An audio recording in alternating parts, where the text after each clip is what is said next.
Welcome to Vinyasa in Verse, the podcast where we connect mind, body, and spirit through poetry and practice. I'm Leslie Ann Hobayan. Together, we'll explore different ways of connecting with our innermost selves and how to tap into the flow of the universe. Because once that happens, anything is possible. Your best life starts now. Okay. All right. Hello, loves. Welcome to another episode of Vinyasa in Verse. How are you on this beautiful day? I hope wherever you are feeling that there is beauty all around you, even in the smallest moment, even in a simple, deep breath. So take one with me right now. Inhale and exhale. So good. So good. All right. Today I have a very special guest, and he is somebody who I've heard many things about through mutual friends. And what fascinates me that I'm curious to hear about, which we'll talk about as the episode continues, is how he came to be where he is now. I know I sound very vague and I sound very mysterious, but I do want to let you know that what I know about him is that he is amazing. He's very in tuned. He is a school counselor currently. He also is a yoga instructor. And I want to welcome to the show, Rahnee Haskins. Welcome to the show. Oh, thank you. I'm so glad that you could be here. I can't wait to see what our conversation will hold. Same, me as well. I'm super excited to be here. I'm a big fan of your podcast. Oh yeah! All right, so we're gonna go through our roulette of poems. I'll just put it up to the mic and see what comes forward. Oh, all right, here we go. Imagination does not exist. You should come close to me tonight, wayfarer, for I will be celebrating you. Your beauty still causes me madness, keeps the neighbors complaining when I start shouting in the middle of the night because I can't bear all of this joy. I will be giving birth to sons. I will be holding forests upside down, gently shaking soft animals from trees and burrows into my lap. What you conceive as imagination does not exist for me. Whatever you can do in a dream or on your mind canvas, my hands can pull alive from my coat pocket. But let's not talk about my divine world. For what I most want to know tonight is all about you. Oh, that's a good one. That's a good one. So what is coming to mind for you? How are you feeling about it? How are you reacting? Very passionate. That's a very passionate poem. Kind of shows me or tells me about, it's like a love.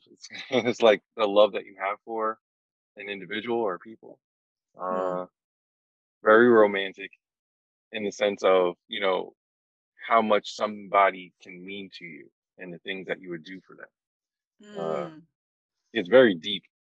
It was very deep. It's funny because I had a conversation with a friend of mine, and they're very, very much in love, and they feel blinded by their love, and they don't see anything that goes on, and they don't want to, rock the boat, but it's like nobody else exists except for this specific person. And as a counselor, I kind of told them, I said, hey, just be aware of what's going on, be around it, be aware of your surroundings. You don't want to get hurt in the end, stuff like that. And then as a friend, I said, hey, run with it. Run with it. You love it, you're in love, that's something that, some people rarely find, especially in today's society. It's kind of pinpoint what love is or their definition of what love is. So if it's something that you feel that's right and it's there and it makes you feel good and happy as an individual, by all means, go with the flow, Yeah. I love how you have two hats on, right? It's like the counselor in me says this, but the friend in me is like, go for it. Yeah. It's a rough kind of situation when I have those moments. 'Cause I'm like, should I? Nah. Well, hey, let me just give you both aspects, and you choose from there, or you kind of run with whatever you feel. You're no help. You're no help. Like I would not No. want you as my advisor on these kinds of matters. I had the option to say, all right, can I have the friend version? And then if I don't like the friend version, then I'll say, all right, I'll take the counselor version. I don't Exactly. want to I've gotten a lot decide. of that too. Oh, that's great. That's great. I love what you said about the poem as far as this expression of deep love, because it feels to me that it's like this really intense deep love, almost like what your friend is going through, this blinding love where it is so overpowering and there's nothing else that exists, right? And so what Hafez is saying, it seems to me, he's channeling this poem from God, from the universe, from the divine, however you want to name the higher power, um, in channeling this idea of like how much in love the higher power is with us, and how Mm, that possibility is available to us to reciprocate. I just love that. I yep, love that. I Yeah. agree. Yeah, that's So, nice. so I want to ask you to kind of go back to the two hats, right? The Okay. counselor and the friend. Uh-huh. How do you decide which one is going to come first? Whether it's in a conversation with your friend, for example, or just like you also have the hat of dad, right? So then when you're Yeah. Oh, interacting yeah. with your kids, so Yeah. how do you decide which version of you will come forward?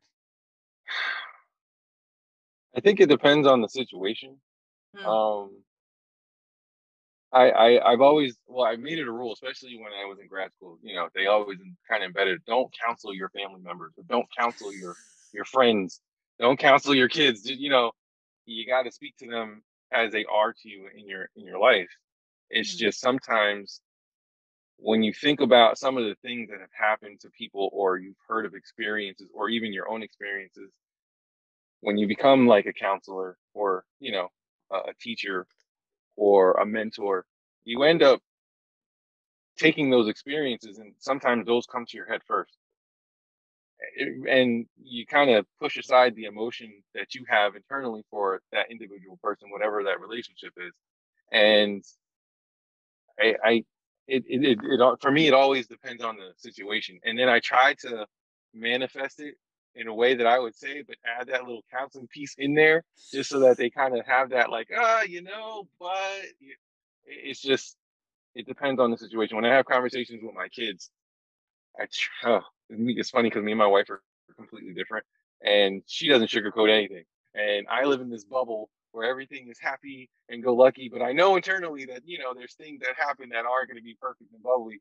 But I try to meet them halfway mm, for a way where they can understand it, and I don't want to be too blunt, so that they see like too much and they mature more than their age, because mm, that doesn't give them the opportunity to continue being a kid. But after you mention something and they end up doing their own investigative work, it's over, because now they've matured in a way where they're not a kid anymore. So I always try to keep that balance where I give them just enough information, but not too much where it's like, now I'm, you know, smarter, more than smart when they go to school. I know more than my classmates, because it takes it to another level. Same yeah. with friends. I have these conversations with them, and I try to speak as Rahnee first, like, hey, I'm your friend. I want to talk to you. I'm going to give you my honest opinion, and we'll go from there. But there's always that little tweak, like, but I just want to warn you. But also, I also have to remember, people have to learn for themselves. They have their own experiences. They're not going to experience things the way I do. So, And that last part is a really important piece that a lot of us forget. yeah. For those of us who have a little bit more experience, a little bit more knowledge, a little bit more wisdom, we tend to watch, especially those of us in the for lack of a better way of saying it, the wellness world, like in the personal development world.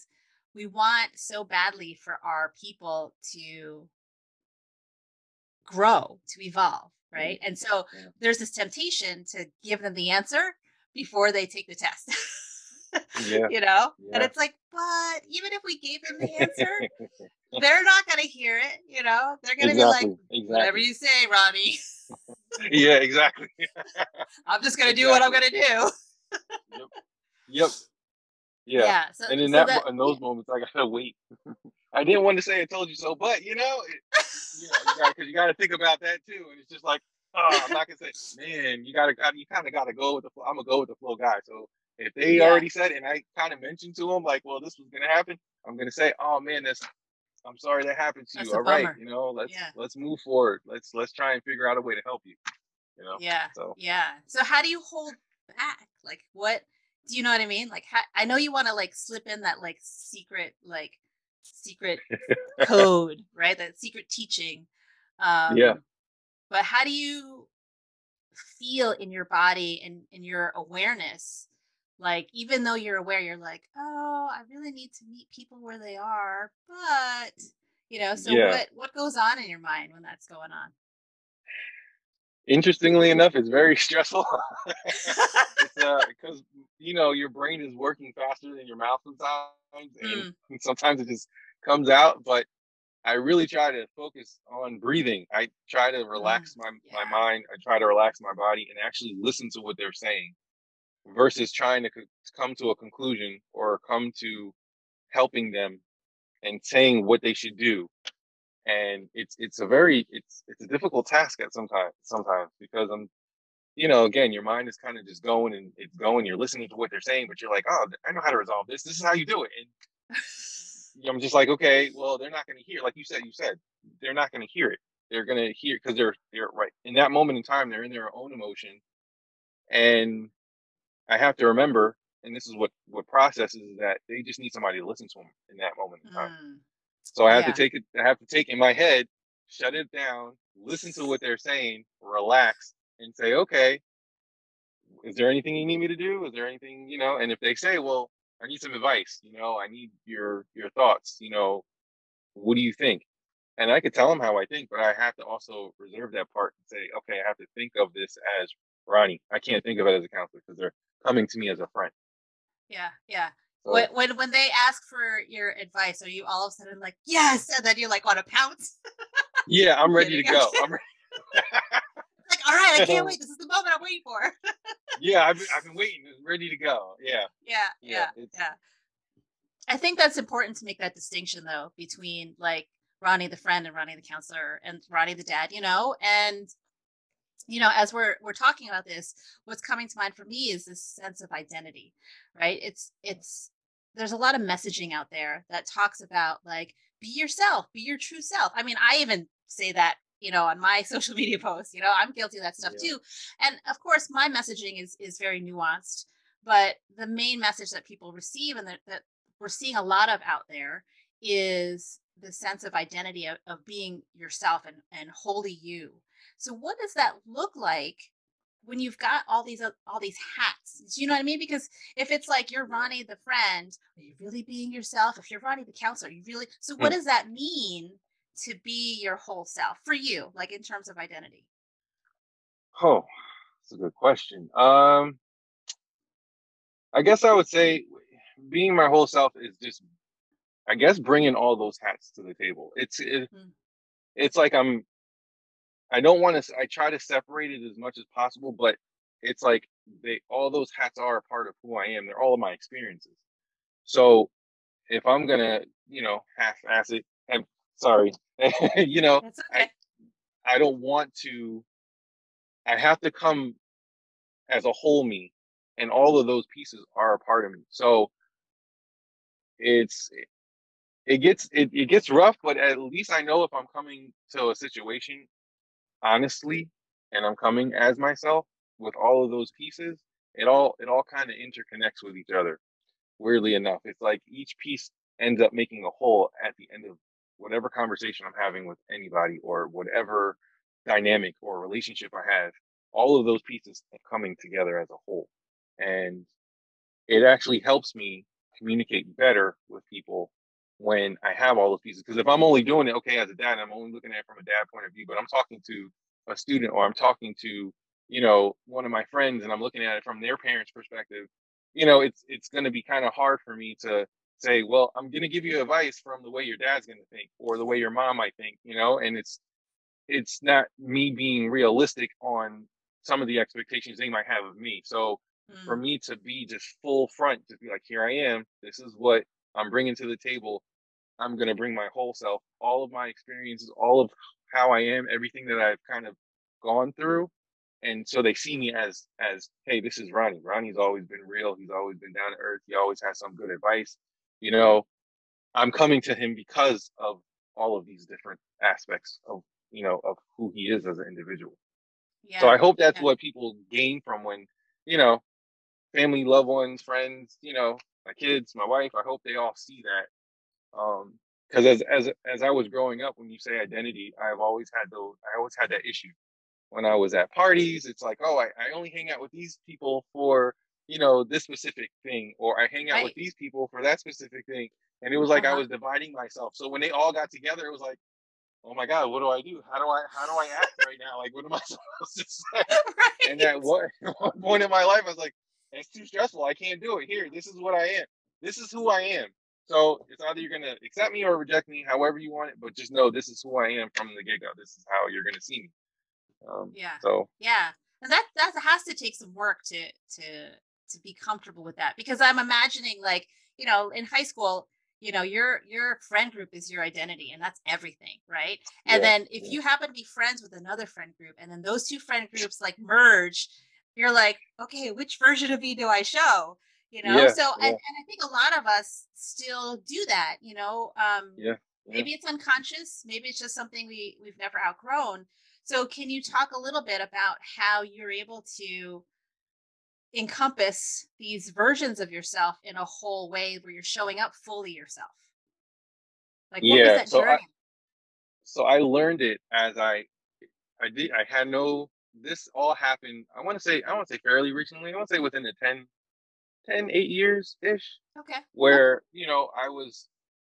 I was having trouble like between work, school, becoming a father, trying to figure out who I was as an individual, what I liked, what I didn't like, and mind you, I also share these experiences with my wife, so that was also another aspect. Being a husband, it's just like, all right, so how do I piece all these things together? And it was funny because I had a conversation with my wife, and she asked me, even because we've known each other forever. And she asked me one day, she's like, "Why do you act differently when this person comes over, but you don't act that way when another person comes over?" And in my head, I froze, and I was like, "What?" I was like, "What are you talking about? Why are you asking me these questions? like this is who I It's am." like, And oh she's like, shoot, she found me out. "Yeah, exactly, exactly." And I was like, "But this is how I interact with you." And she's like, "Yeah, but doesn't it get confusing?"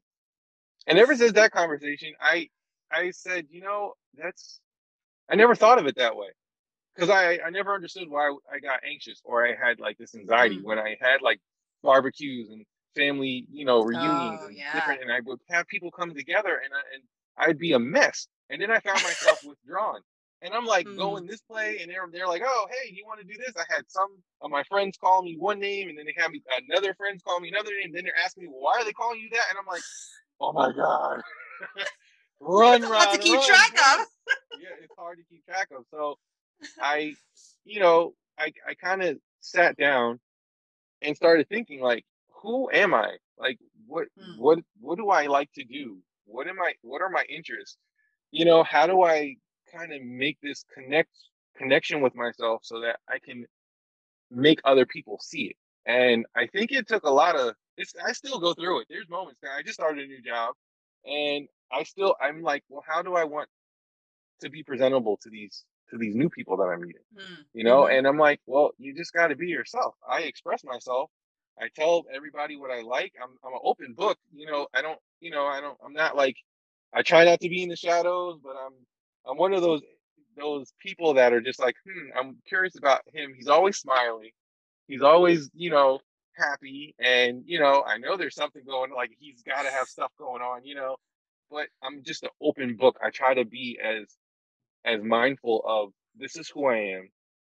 These are the things I like. These are the things I don't like. Because a lot of people just like to show that side, like, oh, I'm just this happy-go-lucky person. But I've had to deal with the being comfortable with saying, okay, I don't like this, or I don't feel comfortable with that conversation, or those type of, because a lot of us don't like having those conversations or thinking about those of ourselves because we want everybody to like us. And I think at that point, I just kind of bro, I said, you know what? I need to be just one directional, just show this. This is my face, this is my mask, and this is who I Mm, am. mm, And I needed to become comfortable with it myself before I was mm, actually able to explore how other people are going to take. Because that was another thing. I always thought about what other people thought about me before I thought about myself. And mm. now I'm at an age where I'm just like, here I am. How you doing? All right. Yeah. It's You like want to talk? whatever you want to think, whatever. Yeah, yeah. Because And I I like, also yeah. exactly. And a lot of it had to do like with like my upbringing. I was the only child. Mm, I did a lot of things on my own by myself. Um, I rarely ask people for help. There was little pieces of that kind of go hand in hand, which made me like separate myself with different people. mm. And I'd never been questioned, and my wife was the first person to actually question me, like, "What are you doing?" She's like probably one of the most down to earth people, and just very, very straightforward with her questions. And I'm like, so, like, why are you asking me all these questions? And until I actually started thinking about it, I was like, wow, like that's deep. I never really thought of it that way. And ever since then, I've been pushing forward just so that people can see me as this one specific individual that has a multitude of different levels, like onions, Yeah. I guess. Yeah. Yeah, yeah. It's so funny. An image in my mind came forward when you said your wife was the only one who actually questioned you, and Mhm. I just had this scene of like a sitcom, you guys on a sitcom, and she's just like giving this look, like sucking her teeth, and be like, "Who do you think you're being right now?" Exactly, exactly. Yep, that's pretty much how it went down. Yep. Oh god, I love it. I love it. So here, I want to complicate the identity question a little bit, because you said at one point you've got this new job and Mhm, you're still trying to figure out like, okay, how am I going to present, we'll just say business Ronnie, okay, mhm, and workplace, we'll just say workplace Ronnie. And I want to complicate it a little bit more, not so much that specific question, but the identity that you're putting forward as a black man, because mm, that you know has bearing on how each of us are being, whether we want to admit it or not, because we live in a country that is systemically designed against anyone who has extra melanin. yeah, So that's an important aspect that we can't ignore. So how does being a black man figure into you? I mean, it is part of you. So does right. that, you know, I mean, am I gonna like be like, what's up to like my white friends, or am I gonna be like all like nerdy with I'm totally Yeah, stereotyping and generalizing, but I want to yeah, open up that conversation and mhm. just and see how you're using that other aspect of your identity. Yeah. Well, that's another part that has come. It's taken a while to get comfortable with, because for a Mm, while, especially in in grade school, I don't think I really identified with the fact of being black. You know, mm, brown skinned. Just I was, and I think it happens a lot in in African American community where we don't know who to identify with, because you have like the blacks that go to school, they do what they need to do. They're at all the top black schools. They're making the money. They're doing this, but they have like a specific maybe kind of attitude towards the way life should be. mm, Versus you got the hood. You got the hmm ghetto. Then you got the stereotype of black people. So I was kind of in the middle. I grew up in a suburban neighborhood, and it was kind of hard because I I lived, I was on the south side. I had the north side where there was a lot of Jewish descent, and you had the south side. You had a little section where there was just blacks and Latinos, and it was just like, okay, this is cool. I had family from all over, state. It was kind of hard to identify, especially with me being raised in a single household, and my mom never took me anywhere. So mm, diversity wasn't like a big thing for me. It was just like me, myself, and I, and that was it. And then as I got older and I started going out more, I kind of saw that there was differences and there was a lot of stuff, and I was looked at as, oh, yeah, you're a black guy, and I was like, wait, what? What does that even mean? I Who's didn't. the black guy? Yeah, like what are you talking about? And in my head, I'm thinking like, I'm just this individual guy. I'm Ronnie, and that's it. But Yeah. there was that extra piece to it, and as I got older, I started learning more about it, and the more I started getting anxious and nervous about being black, Yeah. African American, Afro Latino, however you want to put it. It was just the color of my skin. I was like, oh, so this is really a thing. And I said, I going back to your question, bringing it into like my workplace. When I was interviewing to become a school counselor, it was very, very difficult for me, and it was because I became aware of the fact that I was African American, and I was trying to get. There are not many African American males that are school counselors. So as I was going into these interviews, I was going into these interviews with panels of only white women and teachers. And I said, oh my God, how am I? I didn't know I wasn't sure how I was supposed to act. And this goes back to like me with the identity, because I was comfortable, but then it was like, all right, well, I need the job. How do I separate myself so that, I can get the job, and they can see past the color? That's what I was thinking, because in all those jobs, I got denied, and it put so much pressure on me, because I'm like, all right, I went to school, I did everything I was supposed to do, but I'm not getting these jobs because one, I'm African American, and two, I'm also male, and this is more of a female dominated, uh, working Industry. field. So I'm like, all right, so how am I supposed to? I don't know what I'm supposed to do, and I did. I gave up for a moment. I needed to take a break from it and trying to figure out how I was supposed to kind of get myself together, because the only things that I was able to find were places in urban neighborhoods. And as much as I would have loved to work in an urban neighborhood, it was hard for me to get jobs in there because I wasn't black enough. It was a very weird, like, I'm like, wait, so I'm in the middle. What am I supposed to do? And finally, I applied to a school where I did my internship, and it's a very diverse community, and they're looking for black males to be supportive of the African heritage students that are in the building, because there's not a lot. And I'm internally grateful, but the process of going through that it was very difficult. And I feel like I got a job where I'm able to be myself and not have to worry about, oh, I'm black. I got kids that have come to me and says, hi, Mr. Haskins, you're the same color as me. And hearing that for like the first couple times, like, oh my God, like they identify with me just based off skin color. They don't know my personality. They don't know how I am. It's just solely off of skin color, and it's scary and it's enlightening all at the same time. Yeah. Yeah. So, it's wild. Yeah. Yeah. And I still try to grasp it. Even, one son, he is pro-black. He talks about, being African American and being Afro Latino and just being happy, and, talking about, going to church and seeing all of the, people of color and all this.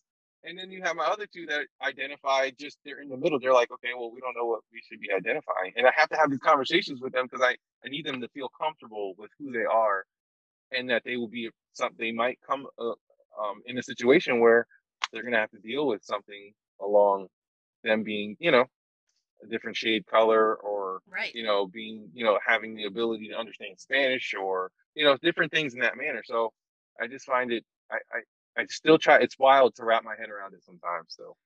Yeah. Yeah. I mean, it's interesting that you are in the middle, so to speak, right? So what I appreciate hearing is that your students, just based on your physical appearance, have made a connection with you, and they're not in that mode of like, well, you're not black enough, Mr. Haskins. You know what I mean?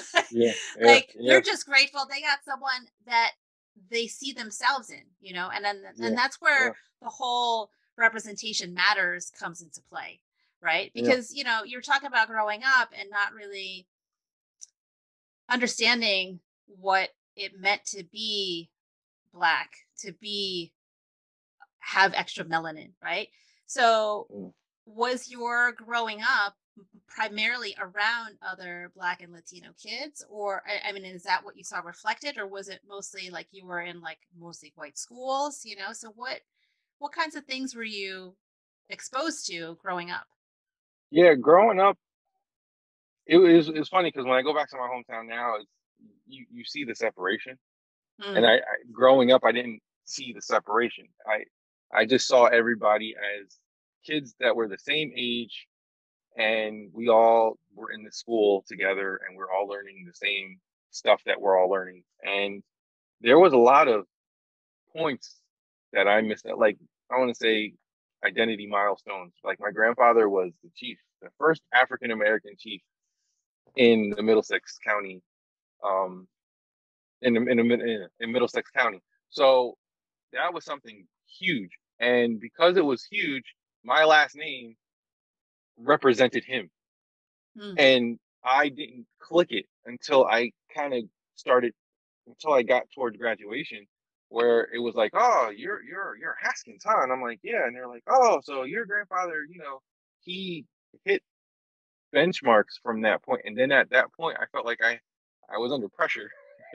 Because like I had to kind of, push more into trying to not be like him, but you know, keep the name alive, the yeah, Haskin name alive, the Haskin brand. And brand. that's when I realized, like, yeah, yeah, that's what it still feels like to this day. They're like, oh, you're Haskins, oh, your grandpa. I'm like, oh, boy, here we go again. And it's great. It's an honor, it's an honor, Mm, but it's like, it's hard because it wasn't my journey, wasn't my path. And I sometimes feel like, I've gotten some of the some of the things where I guess I wasn't able to see those traits because of my grandfather's history, if that makes sense. My mm, heritage, and I was kind of blinded from it because everybody was focused on, oh, your grandfather's this, and he's done such a great job in the mm, community and hmm. helping this and helping that. That all I saw myself was here. I'm living in this town and I'm going to school here, and that was it. And it wasn't until as I got older when I started realizing that there was separation and there was a distinct thing. So when people were saying, "Oh, your grandfather," there was a lot because the fact that he was the first African American chief of police, it was like, oh, we're trying to figure out how he did it, and I didn't have the answers. I was just like, all right, I'm having this conversation, but I really don't know what it's around, and it took me some time to mature to actually understand what those conversations that people wanted to have with me were. They were praising and they were excited, but it was based around color. And Yeah, I was like, wow, yeah, and yeah, it was just like, yeah. oh, it's And that insane. sort of goes back to your job search, Yeah, I mean, as yeah, far as like, you even said it yourself. I went to school, I did all the right things. I jumped through all the hoops. I got my graduate degree. I did the internship, and still I yeah, was being turned away. I was, like doors were shutting left and right. And so yeah, you become sort of like your grandfather in that respect, where yeah, if you are familiar with his journey to become the first chief of police, African American chief of police, he might have had a similar trajectory that you currently have. So in some sense, yeah. you are living the brand. I am exactly. I am living the brand 100%. Yeah. So I want to shift gears a little bit and ask how, understanding that to be a Black man in this country provides its own set of challenges and obstacles and the like, for people of color, but I think particularly for Black men. um how does yoga come into this picture for you? Because I know that the yoga industry, we'll call it an industry because that's what it is, right, Yeah, broadcasts white female bodies that are thin and bendy, right? So the idea of a non-white, non-female person in the yoga world feels like a freak of nature. Like, I was going to say anomaly, but freak of yeah, nature yeah, sounds better, right? So how Yeah. did you find yourself in the yoga world? Yes, that's a great story. So all right. So I was a track runner in high school, and I was so serious about it that I was ready to go to the Olympics. I wanted to train. I went to the Junior Mm, Olympics in Florida, and I was just, that was my thing. I just knew that I was going to the Olympics, and that was my dream. And I had my mom in the background and my grandma saying, "No, what's going to happen after? You got to go to school. You got to go to school." So with track being my history, I continued doing track for years after. I picked up some new hobbies with kickboxing and hiking and stuff like that, and I grown to like love all these different things. But running was my go-to. So as I mentioned before, I worked as a mental health specialist in a behavioral school, and what ended up happening was we go hands-on with those kids. And it was just this one particular kid that I was going hands on with him. I want to say all day. It was from like when he got off the bus until the very end of the day. And I was the only staff that was in the classroom that was actually able to handle him. So mm, by the time, let's say 2:30, 3 o'clock came around, I was exhausted. I was done. And I had to go into one last restraint. And when I went into the restraint, I guess I didn't put my full effort into it, and I was exhausted. And mm. he wrapped his legs around me, and he got one leg on my right leg, and he started kicking it, and he kicked it Oof. so hard that at the time I didn't realize it because you have all this extra energy, and you're trying to get through this tough situation. That he tore my Achilles tendon. Oof. And when he tore my Achilles, he tore it laterally. I went home, went to sleep, and when I woke up, I had a knot the size of a golf ball in the back of my Achilles, and I had no idea I couldn't walk. So my wife said, "You need to go to the ER or somewhere." So I ended up finding a foot and ankle specialist, and they said, "Your Achilles tendon is torn lateral," and everything kind of just fell apart because I run, I'm Yeah. active, I do all these things, and I said, "What does that mean?" And they said, "Well, hopefully, let's pray to God that you don't need surgery." And that was like the last thing you want to hear, especially as an athlete. Right. And I ended up going to intense physical therapy, and it was there when I met a young physical therapist. She was wonderful, and she told me about yoga. And I said, "Oh, yoga." And I was like, and the first thing that came to my mind is like, "No, I'm not. No, that's not. I can't do yoga." I like in my Right. head, I was like, "I'm not allowed to do yoga." Like that. Like Right. that's not for people like me. Like, I can't do that. So she's like, "No, I really need you to do it. Like that's going to be a part of your assignment is to find a studio and start doing yoga."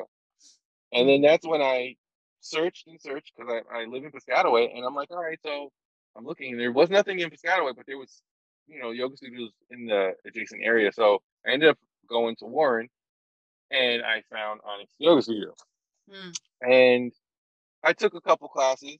I said, all right. And I was very hesitant on going. And my wife said, you should try. You should just go. And I was scared. I swear to God, I was like, all right, I'm going into this place. I've never been in this town, and I'm going into the studio, and I don't know how anybody was going to react. That was the first time in my life I was nervous to be African American male because I know the Yeah. stigma of what yoga is. And I Right. was like, they're gonna see, and they're gonna think I'm either going in here just to go in here to cause trouble, or I'm going in here to be a pervert. So I can, Right. see Ooh, the people, and I'm like, stories we tell ourselves. yes, Ooh. exactly. So I built up the courage, and I ended up going, and I took a few classes, and then that's when I met Shannon, and she said, "Oh," she was like, how you doing? How's classes and everything?" It was just like a normal conversation. It wasn't like anything that I already processed in my head of what was going to be. Right. And everybody was so welcoming. They were just very chill and cool. I was like, oh, okay. So then I tried another studio where it was the complete opposite. Like it was like, what are you doing here? What's going on? Like, are you Oh. okay? Like, are you doing? And I'm like, well, yeah, I couldn't go to the studio that I normally go to, so I tried this one, and and they're like, oh, okay. But it was like all eyes on me. It was very awkward, and I was just like, all right, so this is what I'm talking. So I ended up going back down and going like, Wait, I'm wait, never wait. going to So another was studio. it the stories that you had invented playing out at this other M- studio? More or less, because it was like all right, why are you Like, in the studio?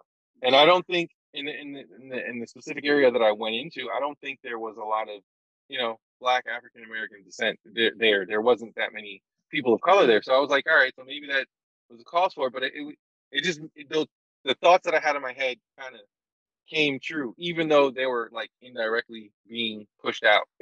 Like, yeah. all right. So I said, all right. And I wasn't comfortable with myself already because I'm already, doing these poses and stuff like that. I'm like, all right, yeah, I don't feel And your comfortable. But ankles all busted up. yep. And I'm sitting there limping and I'm falling over and I've got people looking at me like, oh my God, you're messing up my flow. Like, Oh why no, are you not that. here? And I'm just, yeah, exactly. Like, all right. So back to Onyx it Whoops. is. And that's where I ended up. And I ended up staying. And um, it was just so, community oriented. It was just like it felt natural, and I just ended up Mm, going. I continued, and I started doing it more on my own to get myself, confident and to say, "Hey, I can do this. It doesn't matter what I look like, or how big I am, how small I am. If I'm messed up, I need to get through this for me because I want to go back to running. I want to do mm. the things that I love doing, and this is going to help." About 3 months later, I didn't need surgery.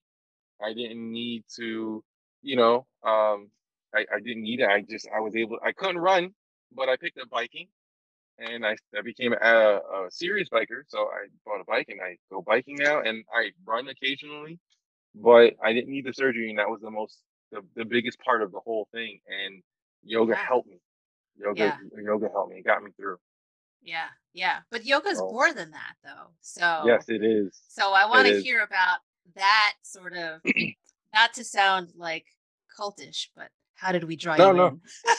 Yeah. So I I I guess I wanted to know more about it. It was Mm, kind of like after I started doing it, I was like, all right, this is more than just the poses. This is a mhm. lot more than just the pose. This is more than the Yeah. asanas. This is more than Mhm. the breath work. There's something else there that isn't portrayed when it's talked about like on TV or it's just like, Right. oh, just come to yoga. There was something more and I needed to find that out. And that's when I enrolled into the teacher training. I said, I need to know what this is. I need to understand it. Mm, And I wasn't thinking about teaching at the time because, I was at my school teaching it with the kids there, but I was doing it because of the poses. It wasn't because of what actual yoga was. And when I started learning about what it was, I was intrigued. I was like, mm. wow, this is mind blowing. This is something that can really change your life if you apply yourself or if you allow it in. If you let Yeah. it in, it'll change your life. It changes your point of view. It changes your mindset Mhm. to be connected to everything. And then the first thing that I thought about when I started getting into like, the Gita and, Mm. some of the other stuff, it was just like, all right, I'm a big movie fan. So I was thinking of Avatar when I started looking deeper into it. And I was like, we are literally all connected in all ways. And I was like, you just got to let yourself allow yourself to be open to it because a lot of people aren't. When you go to more of the philosophy part, that's where it Yeah. all stops for people. It's just like it ends, and that's what kind of captivated me. That's what got me. And when I was able to apply it to the asanas and the actual, the flow, it just said, okay, yoga is literally all around us. Yeah. This is we're walking in yoga right now, and Yeah. people don't know it. They just see it as the asanas, and they see themselves just doing the poses, and then that's it. But there's so much more to it, and that's how I wanted to teach. That's where I was like, I need to teach this. I need, especially people of color. They need to understand that there's more because there's that religious aspect and the fact that you can bring yoga to your religion or whatever you believe in. It's Mhm. oh my god.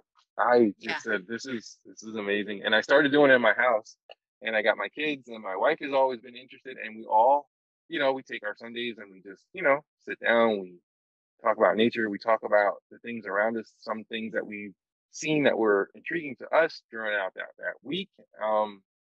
And we go over asanas and breath work and the importance of it. And I think it helped us help me for the most part because it gets a little tricky when you try to teach it to your family. But it really helped me open my You're eyes to a doing it lot of different wrong. things. No, just kidding. I know, yeah, yeah, pretty much.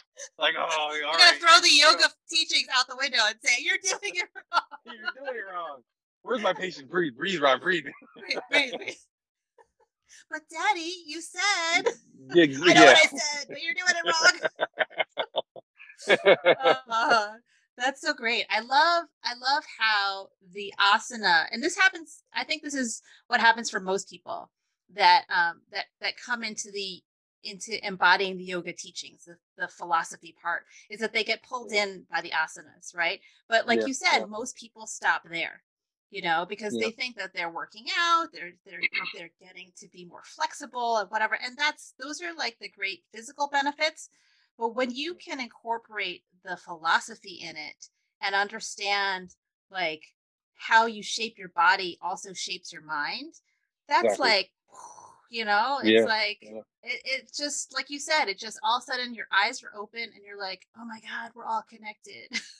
yeah, yeah. It's wild. It's and wild. and it's funny because it's hard to teach that, it's really the experience. And then if I have the opportunity to kind of give that experience for the people to have their own individual experience with it, that's the Hmm. best teaching there. That's the best way that they can learn on their own, because I could Yeah. talk about it all day. And at one point I used to get offended when people say, oh, you do yoga, like, really? And I'm like, what are you talking about? Like, no, you have to and, and it's just like, all right, well, I gotta slow down, Ron. People aren't gonna understand it because they haven't gone through my journey. They haven't gone through that experience, and they need to experience it for themselves.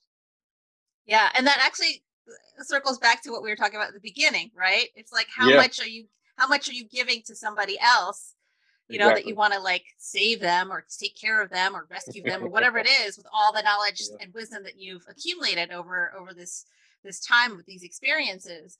But then yeah, you have to, as like Shannon has always said, meet people where they are. And I remember when exactly. she first said that, I was like, what the heck does that mean? But over time I've like, oh, okay, now I know what that means, but I always Yeah, forget that. But I think it's important to just return to that sentiment of meeting people where they are, yeah, because we can talk out our butts about, like kumbaya and peace and breathe and all is well, we're all one, and we can go back to source and blah blah blah blah blah, yeah, right? And people be like, listen, I got bills to pay, I got $0 in my account, tell me yeah, how peace is going to pay my bills, you know what I mean? So yeah, there's like the very exactly. real aspect of life that we also need to be mindful of. And Yeah, I think what I appreciate is you venturing into the world of teaching yoga and bringing, and I've taken, your classes, and I love how you incorporate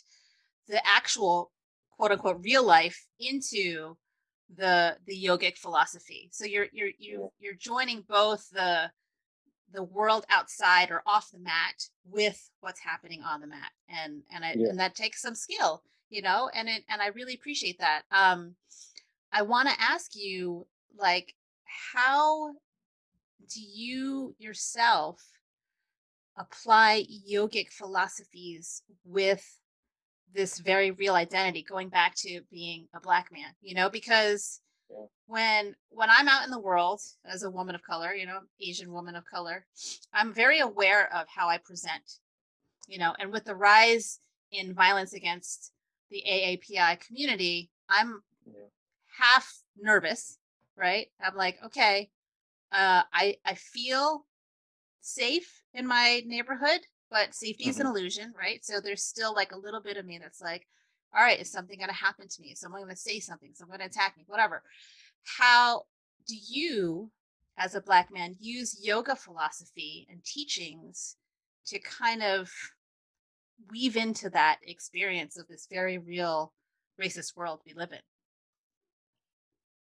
Yeah, it gets, because like I said before, I try to balance it, because I would love to sugarcoat everything all day, Yeah. every day, so people can live in this bubble of this imaginary world. But I also have to be a realist. I have to be realistic in the way things are presented and how things are going to be seen.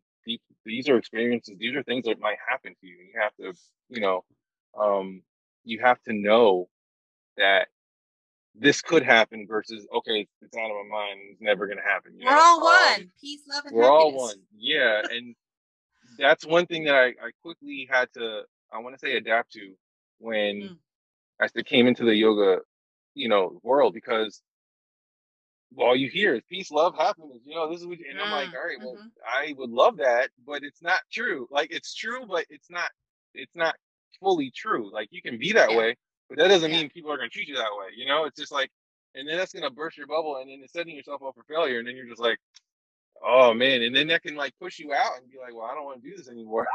Like, right, but right. I think my real life experiences have kind of made me aware of being an African American male in this world that we live in, and what those things are, and then bringing some of the aspect. I have to bring the yoga piece to the real life of what I'm living every day, Mm, and how I do that is just I take it day by day.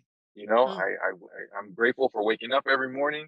I'm mhm, grateful for having the opportunity to be with my family, and when those experiences arise, if they ever do arise, I always have to remember that people are dealing with all different types of crap. Who knows what they're mhm. going through? I have to keep in Right. mind that there's a lot more than just me here. And I have to kind of take that into consideration. And it's a very difficult thing to do because, most of us just want to be selfish and be like, it's all about me. But I have to remember that, you know, if we are all connected, we've all gone through something in a similar fashion, just in a different light. And I have to keep that in mind because that's the only way that it kind of keeps me grounded, and it helps me have these conversations with people. And it reminds me that, I am a man of color. I know that I got, different stuff going on, but you and I are the same. We have a lot in common. And if you just take the time out, and that's my main goal is for just taking the time out with people to say, there's something here. We just have to work through it. And if you're willing to do that, and I'm willing to do that, there shouldn't be anything in between. Um, so I make sure that I'm definitely aware of my culture, my identity, who I am as an individual, and I apply that. And when I bring the yoga in, I apply it, and I express it that way. Like this is who I am. Take me for who I am, and Mm, this is what we're gonna do. This is what I would like for us to do. If it doesn't work out, hey, I'll back off. If it does, hey, I'm here for you. mm. I hope that answers it because Yeah, I yeah. I mean, yeah, it's a very broad and deep conversation topic. yeah, So it's not yeah, something that we're going to be like, bang, we got the answers, woohoo, let's yeah, save the yeah, world and let's solve racism and stuff like that. But I think what I appreciated as you were talking was going back to the present moment, because yeah, that's really where it's at. It's like, even though there's all this craziness happening in the world, right? Can we come back to this moment right now in our bodies, in our breath, and just be okay with that first, yeah, and then sort of move outwardly from there? Because I know that there are some folks who, whether they're teaching yoga or any kind of teacher, mentor, it's it's if they're not good ones, they'll point out, mm, you're doing this wrong, you're doing that wrong, whatever, whatever, instead of like, okay, let's be okay with this present moment and accepting yeah, like what is, rather than trying to change things in the future. yeah, exactly, exactly. So, but it's a complicated thing because Yeah, it's this balance of, the internal with the external, right? And yeah, we just have to be present. I'm, I mean, yeah, that's exactly. that's what it comes down to. So, oh man, Ronnie, this was like big conversation, like deep, Yes, good yeah. stuff, and exciting. Thank And you. I mean, these are the kinds of conversations that I'm like, yes. Yeah. So I really Thank appreciate you. you agreeing to hop onto my wild show. Of course, I I am love it. I grateful. love Thank it. you for having me. Yeah, yeah. And we need to recruit more people of color into the yoga sphere. I'm Yes. sure they're out there. They're just not as visible as we would like them to be. So Yeah. if you are a Yeah. person of color in the, what is it, personal development, that's what I'm calling it, personal development world, reach Uh-huh. out, let us know that you're here because we want to celebrate Yeah. you. Yeah. So to Definitely. close our episode, my friend, do you have a Mhm. poem you'd like to share? Yes. Well, let me get it up. Yeah, do what you got to Uh, do. all right. It's by Denise Durrott. I found it, and it's one of my favorite quotes because I've quoted it a couple times in my classes. Um, Mm, but it says, "There are things I can't force. I must adjust. There are times when the greatest change is needed is a change of my point of view. And that always holds true to me. Mm, It wasn't until as I got older when I started learning that my point of view, it was hard for me to change my point of view because I only saw things one sided.